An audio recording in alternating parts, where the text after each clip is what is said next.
ನಮಸ್ತೆ ಸ್ನೇಹಿತರೆ, ಇವತ್ತು ನಾವು BA ಸಮಾಜಶಾಸ್ತ್ರದಲ್ಲಿ ಸಮಾಜಶಾಸ್ತ್ರದ ಅರ್ಥ, ಸಮಾಜಶಾಸ್ತ್ರದ ವ್ಯಾಖ್ಯೆಗಳು, ಅವುಗಳ ಅಧ್ಯಯನದ ವ್ಯಾಪ್ತಿ, ಸಮಾಜಶಾಸ್ತ್ರ ವಿಜ್ಞಾನವಾಗಿ ಸಮಾಜಶಾಸ್ತ್ರದ ಪ್ರಾಮುಖ್ಯತೆ, ಸಮಾಜಶಾಸ್ತ್ರದ ಕಾರ್ಯಾತ್ಮಕ, ಸಂಘರ್ಷಣಾತ್ಮಕ, ಅಂತಃಕ್ರಿಯಾತ್ಮಕ ವಿಷಯಗಳ ಬಗ್ಗೆ ಇದೆಲ್ಲ ವಿಚಾರಗಳನ್ನು ತಿಳಿತಾ ಹೋಗುವ. ಮೊದಲಿಗೆ ಸ್ವಲ್ಪ ಸಮಾಜಶಾಸ್ತ್ರದ ಬಗ್ಗೆ ತಿಳಿತಾ ಹೋಗುವ. ಮಾನವನು ಸಮಾಜಜೀವಿಯಾಗಿರುವಂತೆ ಬುದ್ಧಿಜೀವಿಯೂ ಹೌದು.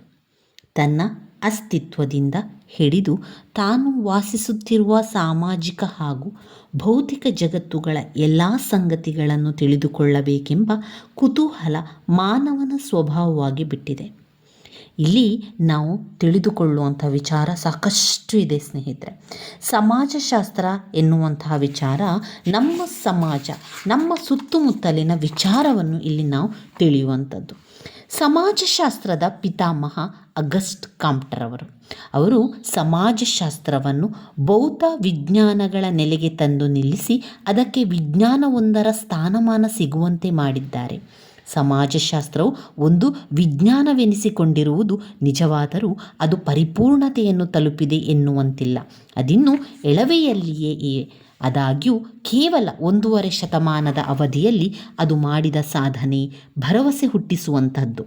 ಸಮಾಜಶಾಸ್ತ್ರದ ಸಾಧನೆಯನ್ನು ಅದರ ಶಾಖೆಗಳ ಸಂಖ್ಯೆಯ ಹೆಚ್ಚಳದಲ್ಲಿ ಹಾಗೂ ಅದರ ಪ್ರಾಯೋಗಿಕ ಉಪಯುಕ್ತತೆಯಲ್ಲಿ ಸ್ಪಷ್ಟವಾಗಿ ಗುರುತಿಸಬಹುದು.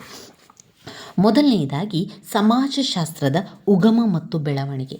ಸಮಾಜಶಾಸ್ತ್ರದ ಉಗಮದ ಹಿನ್ನೆಲೆ ಏನು ಎನ್ನುವಂತೆ ನೋಡುವುದಾದರೆ, ಸಮಾಜ ವಿಜ್ಞಾನಗಳಲ್ಲಿ ಅತ್ಯಂತ ಕಿರಿಯ ಸಮಾಜ ವಿಜ್ಞಾನವೆಂದು ಕರೆಯಲ್ಪಡುವ ಸಮಾಜಶಾಸ್ತ್ರವನ್ನು ಮಾನವ ಸಮಾಜ ಮತ್ತು ಆತನ ಸಾಮಾಜಿಕ ಜೀವನದ ವೈಜ್ಞಾನಿಕ ಅಧ್ಯಯನ ಶಾಸ್ತ್ರವೆಂದು ಬಹಳ ಸರಳ ಪದಗಳಲ್ಲಿ ಅರ್ಥೈಸಿಕೊಳ್ಳಬಹುದು. ಸಮಾಜಶಾಸ್ತ್ರವು ಒಂದು ಆಧುನಿಕ ಸಮಾಜ ವಿಜ್ಞಾನವಾಗಿದ್ದರೂ ಅದಕ್ಕೆ ಪುರಾತನವೆನ್ನಬಹುದಾದ ಹಿನ್ನೆಲೆಯೊಂದಿದೆ. ಅಂತೆಯೇ ಸಮಾಜಶಾಸ್ತ್ರವನ್ನು ಕೆಲವೊಮ್ಮೆ ಪುರಾತನ ಹಿನ್ನೆಲೆಯುಳ್ಳ ಆಧುನಿಕ ಶಾಸ್ತ್ರ ಎನ್ನುವುದುಂಟು. ಸಮಾಜಶಾಸ್ತ್ರವು ಒಂದು ಪುರಾತನವಾದ ಶಾಸ್ತ್ರವೆನ್ನುವ ಮಾತು ಕೂಡ ಒಂದು ದೃಷ್ಟಿಯಲ್ಲಿ ಸರಿಯಾದುದು. ಮಾನವ ಸಾಮಾಜಿಕತೆ ಎಂಬುದು ಇಂದು ನಿನ್ನೆಯದಲ್ಲ. ಇದು ಮಾನವ ಸ್ವಭಾವದಷ್ಟೇ ಹಳೆಯದು. ಆತನ ವ್ಯಕ್ತಿತ್ವದಲ್ಲಿ ಭೌತಿಕ ಕ್ಷಿತಿಜವೆಂಬುದು ಉದಯಿಸಿದಂದಿನಿಂದ ತನ್ನ ಸುತ್ತಮುತ್ತಲೂ ಪರಿಸರವನ್ನು ಆತನು ದೃಷ್ಟಿಸುವ ರೀತಿಯೇ ಬೇರೆಯಾಯಿತು. ತಾನು ಮತ್ತು ತನ್ನ ಅಗತ್ಯಗಳ ಬಗ್ಗೆ ಚಿಂತಿಸುತ್ತಿದ್ದ ಆತ ಇತರರತ್ತ ತಾನು ಭಾಗಿಯಾಗಿರುವ ಸಮೂಹದತ್ತ ನೋಡುವ ಪರಿಪಾಠವನ್ನು ಬೆಳೆಸಿಕೊಂಡು ಕ್ರಮೇಣ ಸಮಾಜವೆಂಬ ವ್ಯವಸ್ಥೆಯ ಬಗ್ಗೆಯೂ ಆತ ತುಂಬನೇ ಆಸಕ್ತಿಯನ್ನು ಹರಿಸಿದ. ನಾಗರಿಕತೆಯು ಆರಂಭವಾದುದರಿಂದ ಇಂದಿನವರೆಗೆ ಒಂದಲ್ಲ ಒಂದು ದೃಷ್ಟಿಯಲ್ಲಿ ಮಾನವ ಸಮಾಜದ ಬಗ್ಗೆ ಯೋಚಿಸುತ್ತಾ ಬಂದಿದ್ದಾನೆ.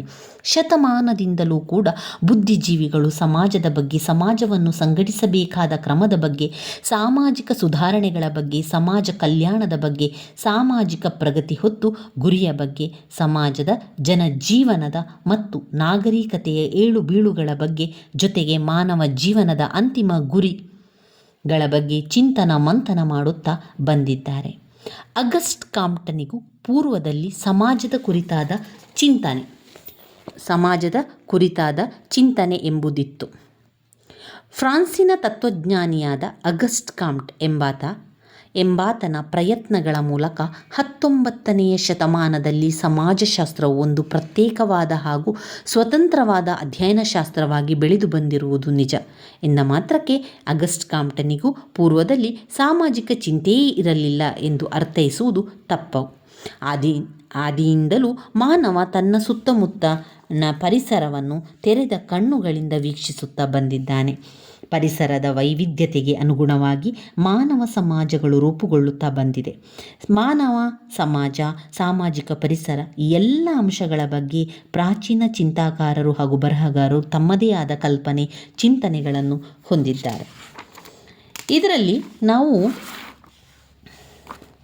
ವಾಸ್ತವಿಕತೆಗಿಂತ ಆದರ್ಶವಾದಕ್ಕೆ ಹೆಚ್ಚು ಪ್ರಾಮುಖ್ಯತೆ ನೀಡಿ ಪ್ಲೇಟೋ ಮತ್ತು ಅರಿಸ್ಟಾಟಲ್ ಏನು ಹೇಳ್ತಾ ಇದ್ದಾರೆ, ಪಾಶ್ಚಾತ್ಯ ಸಾಮಾಜಿಕ ಚಿಂತನೆಗೆ ಭದ್ರವಾದ ಅಡಿಗಲ್ಲನ್ನೆರೆಸಿದ ವಿಖ್ಯಾತ ಗ್ರೀಕ್ ಚಿಂತಕರು ಹಾಗೂ ಬರಹಗಾರರಾದ ಪ್ಲೇಟೋ ಮತ್ತು ಅರಿಸ್ಟಾಟಲ್ ಇವರುಗಳ ಬರಹಗಳಲ್ಲಿ ವಾಸ್ತವಿಕತೆಗಿಂತ ಆದರ್ಶವಾದಕ್ಕೆ ಹೆಚ್ಚು ಪ್ರಾಮುಖ್ಯತೆ ನೀಡಿರುವುದನ್ನು ಗಮನಿಸಬಹುದು. ಪ್ಲೇಟೋ ಆದರ್ಶ ರಾಜ್ಯದ ತನ್ನ ಕಲ್ಪನೆಯನ್ನು ವಿವರಿಸುವ ಪ್ರಯತ್ನ ಮಾಡಿದ್ದರೆ, ಅರಿಸ್ಟಾಟಲ್ ಆದರ್ಶ ಸಾಮಾಜಿಕ ವ್ಯವಸ್ಥೆಯ ಗುಣಲಕ್ಷಣಗಳನ್ನು ವರ್ಣಿಸಿದ್ದಾನೆ. ಈ ಇಬ್ಬರು ಬರಹಗಾರರು ಕೂಡ ರಾಜ್ಯ ಮತ್ತು ಸಮಾಜ ಅಥವಾ ರಾಜಕೀಯ ಸಂಬಂಧಗಳು ಮತ್ತು ಸಾಮಾಜಿಕ ಸಂಬಂಧಗಳು ಇವುಗಳ ನಡುವೆ ಸ್ಪಷ್ಟ ವ್ಯತ್ಯಾಸಗಳನ್ನು ಗುರುತಿಸುವ ಪ್ರಯತ್ನವನ್ನು ಮಾಡಿಲ್ಲ.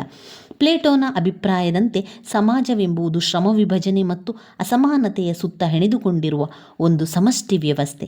ಅರಿಸ್ಟಾಟಲ್ನ ದೃಷ್ಟಿಯಲ್ಲಿ ಮಾನವನ ಸಹಜವಾದ ಸ್ವಭಾವ ಲಕ್ಷಣಗಳಿಂದಲೇ ಸಮಾಜವು ಉತ್ಪನ್ನವಾಯಿತು. ಸಾಮಾಜಿಕತೆ ಆತನ ಸ್ವಭಾವವಾದ್ದರಿಂದ ಸಮೂಹದ ಉಗಮವು ಸಹಜವಾದ ಬೆಳವಣಿಗೆಯಾಗಿದೆ. ವಾಸ್ತವಿಕತೆಗಿಂತಲೂ ಧಾರ್ಮಿಕತೆ ಮತ್ತು ದಾರ್ಶನಿಕತೆಗೆ ವಿಶೇಷ ಒತ್ತು ನೀಡುವ ಪ್ರವೃತ್ತಿಯ ಚಿಂತನೆಗಳು ಇಲ್ಲಿ ಬರ್ತದೆ. ಸಾಮಾಜಿಕ ಪರಿವರ್ತನೆಗಳ ಸುಳಿಯಲ್ಲಿ ಆಧುನಿಕ ಯುರೋಪ್ ಸಮಾಜಶಾಸ್ತ್ರದ ಉಗಮಕ್ಕೆ ಸಿದ್ಧವಾದಂತಹ ವೇದಿಕೆ ಕೂಡ ಆಗಿರ್ತದೆ.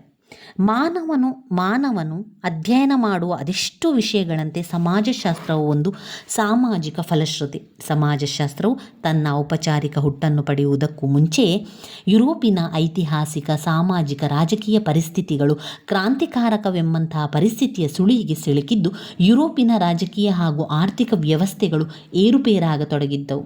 ರಾಜ ರಾಣಿಯರ ಆಳ್ವಿಕೆಯ ರಾಜಪ್ರಭುತ್ವವು ಕೆಲವೆಡೆ ಅದೃಶ್ಯವಾಗತೊಡಗಿದ್ದರೆ ಮತ್ತೆ ಕೆಲವೆಡೆ ಕುಲೀನರ ಪ್ರಭುತ್ವಗಳು ಉರುಳಲಾರಂಭಿಸಿದ್ದವು.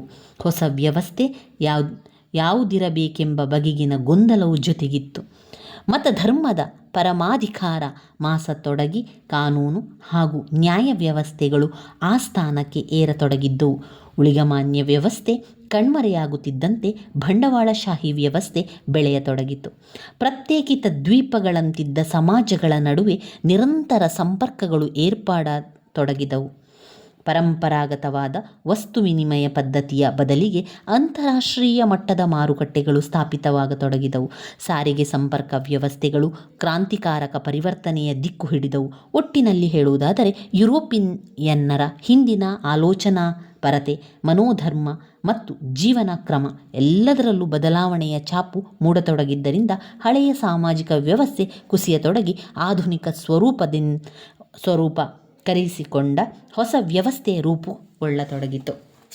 ಮುಂದಿನ ವಿಡಿಯೋದಲ್ಲಿ ನಾವು ಸಮಾಜಶಾಸ್ತ್ರದ ಉಗಮಕ್ಕೆ ಕಾರಣವಾದಂತಹ ಅಂಶಗಳ ಬಗ್ಗೆ ತಿಳ್ಕೊಳ್ಳುವ. ಸ್ನೇಹಿತರೆ, ನನ್ನ ವಿಡಿಯೋಸ್ ಎಲ್ಲ ನಿಮಗೆ ಇಷ್ಟ ಆಗಿದ್ದರೆ ಲೈಕ್ ಕೊಡಿ, ಶೇರ್ ಮಾಡಿ, ಸಬ್ಸ್ಕ್ರೈಬ್ ಮಾಡಲಿಕ್ಕೆ ಮರಿಬೇಡಿ. ಧನ್ಯವಾದಗಳು.